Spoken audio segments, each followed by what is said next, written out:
Hello friends, आजकालच्या स्पर्धेच्या युगामध्ये आपल्या आजूबाजूला आपण अनेक माणसं बघतो की जे आपल्याशी कुठल्या ना कुठल्या प्रकारे स्पर्धा करण्याचे प्रयत्न करत असतात. याच्यामध्ये काय होतं, स्पर्धा करण्याच्या नादामध्ये त्यांच्यामध्ये एक प्रकारची विकृती निर्माण होते की जी त्यांच्यामध्ये एक प्रकारची ईर्ष्या निर्माण करते समोरच्या व्यक्तीबद्दल. ती समोरच्या व्यक्तीच्या मनामध्ये काहीच नसतं की बाबा हा व्यक्ती का आपल्याला असं वागतोय, आपल्याशी का असं वाकडं बोलतोय, भांडतोय, ह्या त्या व्यक्तीला काही कळत नसतं. पण जो विकृत असतो हा पूर्ण इंटेन्शननी त्या व्यक्तीला त्रास देण्याचा, हर एक प्रकारे, मानसिक असू दे, शारीरिक असू दे किंवा आर्थिक असू दे, किंवा त्याच्या डोक्यामध्ये अजून कुठल्या प्रकारे त्रास देण्याचा असेल तर तो तसा प्रयत्न करतो.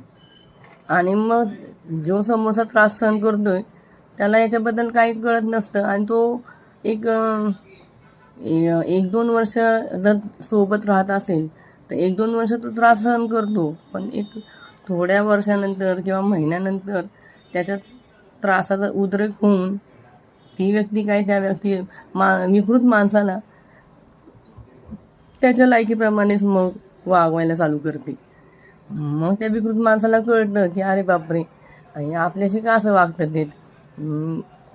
म्हणून आपण अशा विकृत माणसांपासून जर लांब राहिलो आणि त्यांना जर वेळीच ओळखलं तर आपल्याला शारीरिक आणि मानसिक त्रास होणार नाही आणि त्यांच्या या त्रासाला आपण बळी पडणार नाही.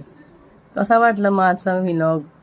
तुम्हाला आजचा व्लॉग आवडला असेल तर कमेंट करा आणि आपल्या चॅनलला सबस्क्राईब करा. थँक्यू. Good night.